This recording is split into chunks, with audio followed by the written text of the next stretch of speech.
Hello friends, welcome back to our YouTube channel. आज जो video हम आपके लिए लाए हैं उसका टॉपिक है GST amnesty scheme. GST amnesty scheme effective होने वाली है नवंबर 2024 से 1 नवंबर से। ये बहुत ही इंटरेस्टिंग स्कीम है। इस स्कीम के थ्रू आप अपनी पुराने इंटरेस्ट और पेनल्टी का वेवर ले सकते हैं। तो चलिए वीडियो को शुरू करते हैं और समझते हैं क्या है जीएसटी एमनेस्टी स्कीम।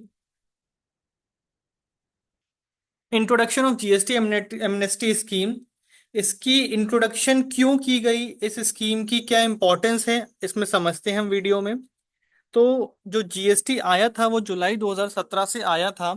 और उस समय पर जीएसटी में बहुत सारे टेक्निकल ग्लिचेस थे, जिसकी वजह से किसी की रिटर्न रिजेक्ट हो गई, किसी की रिटर्न फाइल नहीं हो पाई, या कोई भी इस तरह के इश्यूज थे।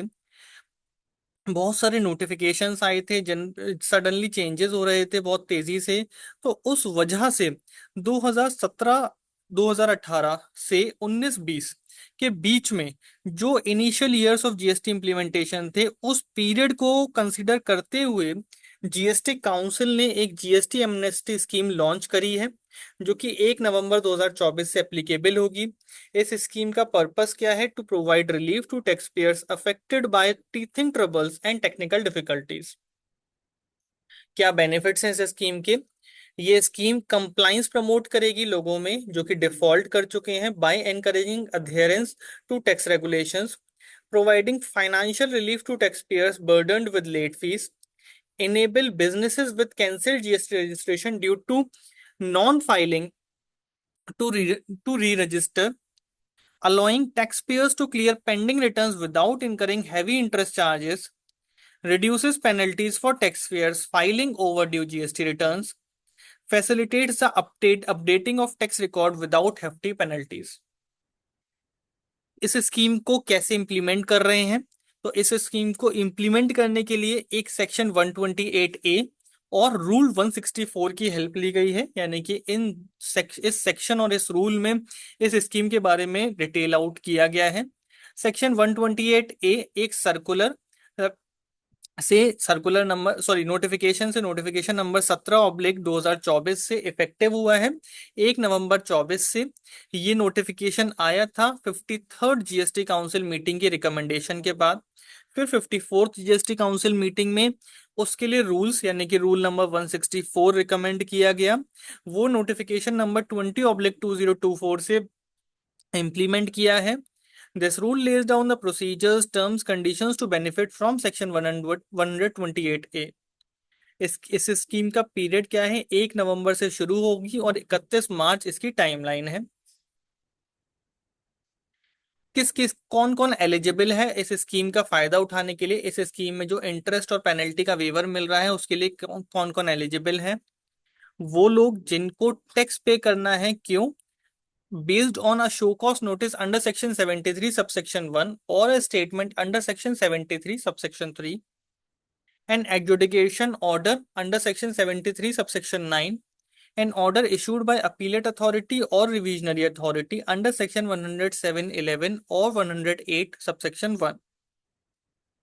Also, the first provision to section 128A1 extends eligibility to cases where the original notice was issued under section 74 subsection 1, but the proper officer has been directed under section 75 subsection 2 to reassess the text under section 73 subsection 1। तो अगर reassessment का order issue हो गया है section 73 subsection 1 में।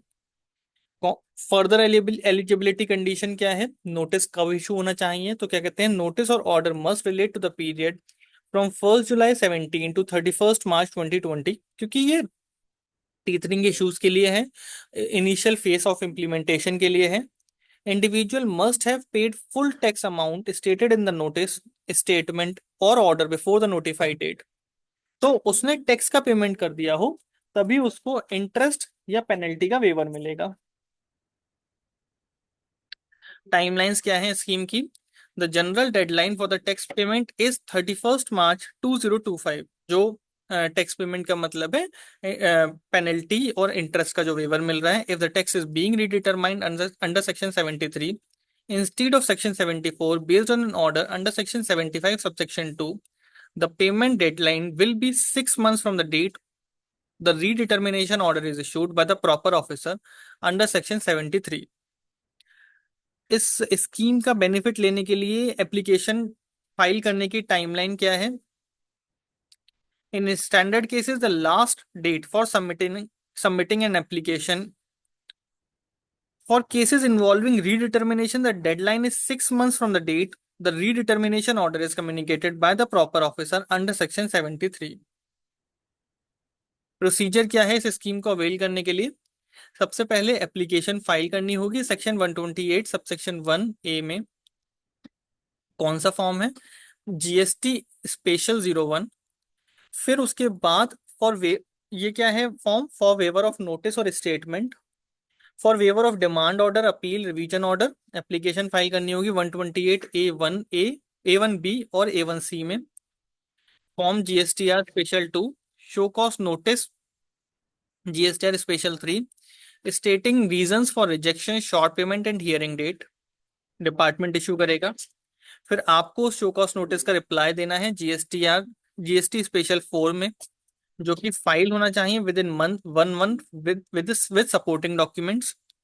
Order for conclusion of proceedings GSTR special 05, issued when application or reply is admitted allowed. Order for rejection of application, अगर आपकी application reject होती है GSTR special 07, state reasons for rejection and is appealable. Order pass by the proper officer on appeal GSTR special 06, issued when appeal is allowed. Undertaking for restoration of appeal given within 3 months of rejection order GST appeal 08. अब इस scheme का फायदा आपको क्यों लेना चाहिए? आपको पहले क्यों फाइल करनी चाहिए अपनी एप्लीकेशन? लास्ट मिनट के सिस्टम इश्यूज को अवॉइड करने के लिए, टाइमलाइन जो है डेडलाइन जो है उसको कंप्लायंस करने के लिए, अपनी फ्यूचर पेनल्टीज के टाइम रिस्क को रिड्यूस करने के लिए, file overdue returns and regularize compliance, avoid penalties, legal issues and non compliance. और इस स्कीम की लास्ट डेट क्या है? 31 March 2025। Thank you very much. ये एक हमारी छोटी सी वीडियो थी जीएसटी एमनेस्टी स्कीम के बारे में। इसमें हमने आपको जीएसटी एमनेस्टी स्कीम के बारे में बताया। आप हमारे चैनल @पर्सनल टैक्स को सब्सक्राइब कर सकते हैं और हमें कमेंट में बता सकते हैं कि आप हमसे और किन टॉपिक्स के ऊपर वीडियोस चाहते हैं। Thank you very much.